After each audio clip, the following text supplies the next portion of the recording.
everyone, I'm Amy and this is my wonderful partner Maggie, and together we are ThinkerThemer and we review board games from two different perspectives. I'm all about the mechanics and Maggie is all about the theme, and today Pandasaurus Games have sent us a copy of their new game Brew by Stevo Torres. Did I do that right? Torres. Yeah. And this game is area control and a dice placement game. In Brew, we take the role of mystics of the forest, and we're in a time and place where time is broken and all of the seasons are happening at once, kind of like Melbourne.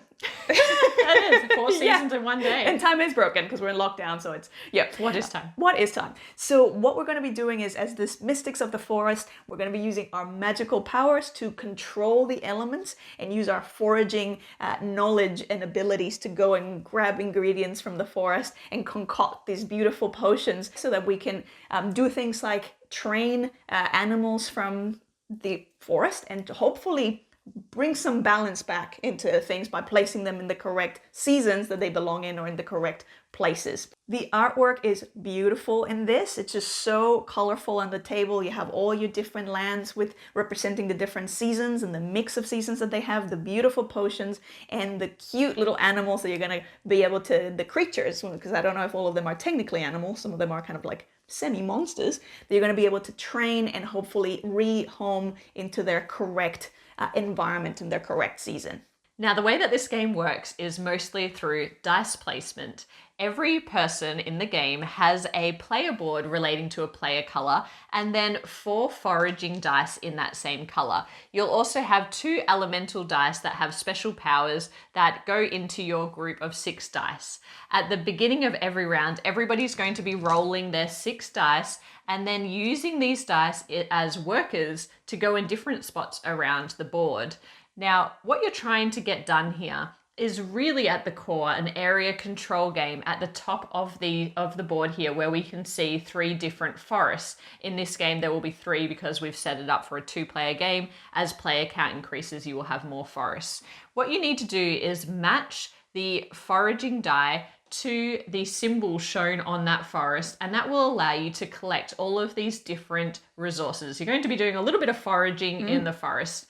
Once you've collected those resources, you're going to be spending those resources on potions.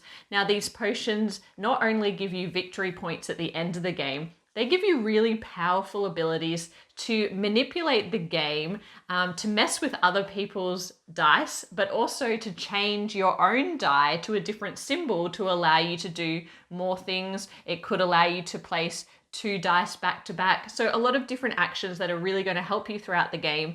But on your turn, you can only choose to drink 1 potion and they are a one-off effect. So as soon as you've consumed that potion, it gets discarded. Now, the other thing you can get done is you can recruit these helpful creatures. When you recruit a creature from this creature area, you take it and place it onto the left-hand side, showing that it is a trained creature that is going to help you. Some of them give you new dice worker placement spots. Some of them give you an ongoing ability that's going to help you throughout the game. But once they're there, you can have up to 3 of them. Now, where this game gets interesting, I think, is in this area control portion of the game. So you're going to these forests to collect resources and to train animals, but there's limited spots here, and everybody is going to be vying to have control by having the most number of their colored die on that forest at the end of the round. If that is the case, they're going to be able to take this forest and add it into their collection, which is going to give them a significant number of victory points at the end of the game. But cleverly, they also tie in with the creatures that you're recruiting, because if you can find a creature that prefers this season or this natural habitat, you're going to be able to place that creature on top of it and get even more victory points for that creature at the end of the game. At the end of the game, you're simply going to be adding up the number of potions that you've consumed that have victory points associated with them, the creatures that you've recruited that have victory points, as well as the forest that you've brought into your player area. The person with the most victory points wins. But importantly, how does this game feel when you're playing it? And I think the most interesting thing to me is that this game has such cute artwork. It is adorable. But if I had to describe the game in one word, it would be, wait for it, Brutal. Nice. Brutal. Brutal. Yeah, But it is quite. it is Brutal, yeah. mean. And the reason why it's so mean is there are limited spots in these forests, and everybody wants to bring these forests into their, to get the points for the forest and to get the right ones for the creatures that they have. And the potions are really mean.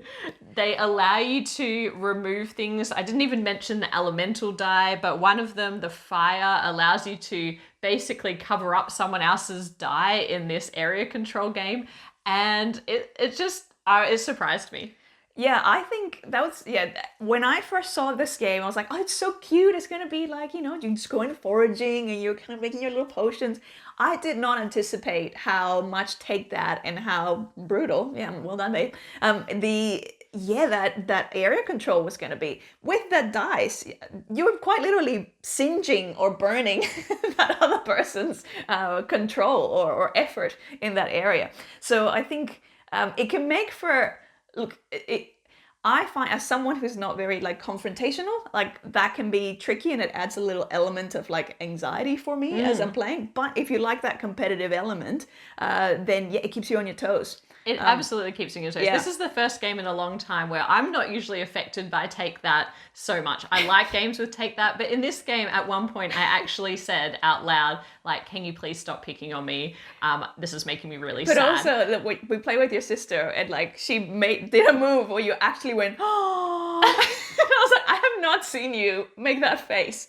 I don't know if ever, this is just the shock and devastation that someone I was devastated, and then I came after her, and then I lost. But it is a mean game, and I think that the artwork is so unassuming, and if anything, it makes you think this is going to be a really sweet game. I think it's interesting because it doesn't have to be mean. I'm gonna say that you can kind of each kind of stay to their own forest and not fight each other too much, and it's everyone gets to have a forest. Yeah. And you could, but you kind of have to have everyone around the table agree. You have to agree on that, because I think the way that the elemental die work is and also the potions, you can kind of burn or remove someone's presence in a forest, but you can also shift dice around, so you can swap dice to help you win the area control game, and it's a really tight battle. And also, because everyone rolls their dice at the beginning of the game, you can see what everybody else has, so you can anticipate where people are going to go and go there first.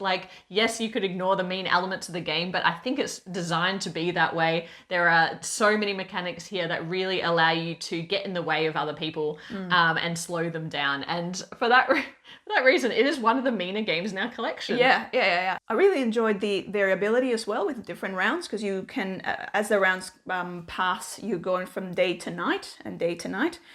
So you have different actions, and probably not enough that I was able to sort of plan in advance. In the nighttime phase, I'm going to be able to do these things. But it's still good. It adds to the variety of things. Yeah, and also I should say that there's a basic version where no one has any particular abilities, and then there are player abilities that you can introduce to create asymmetric powers that people can use throughout the game as well.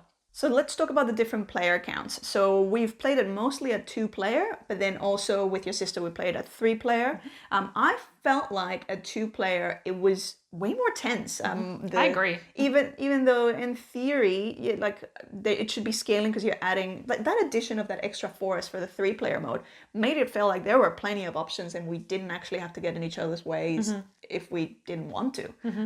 What was your? Yeah, I think it was a nice tense head to head when it was just the two of us. When there were 3 of us, it did feel like there were more places that you could go. So the worker placement element of it felt less tight.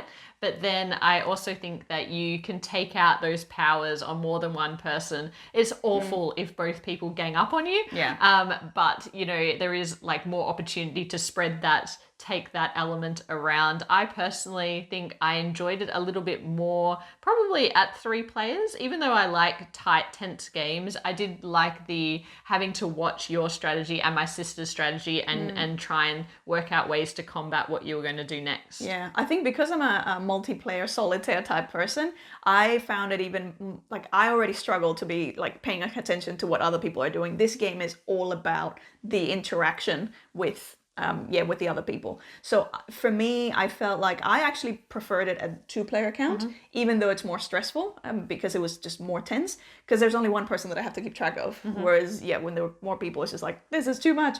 I kind of wished that if I were to kind of play it by myself, like I wish that it was a bit more thematic, because at the moment it is just about like that interaction with people. I never really feel like there's an element of like, oh yeah, you're training this creature and you're releasing it, but I feel like it had potential for more. But there is no solo mode. There is no solo mode anyways. Yeah. I think this game would be for you if you are looking for a mid-weight option that introduces a number of really interesting mechanics. I think with the dice worker placement and the fact that you've got this area control all in one, if you can handle a little bit of take that or a lot of take that, as well as people messing with your game, then this is a really good one, I think, to get to the table quite quickly. As Maggie mentioned, it has a really fast teach. I would be happy to sit down and teach this to anybody.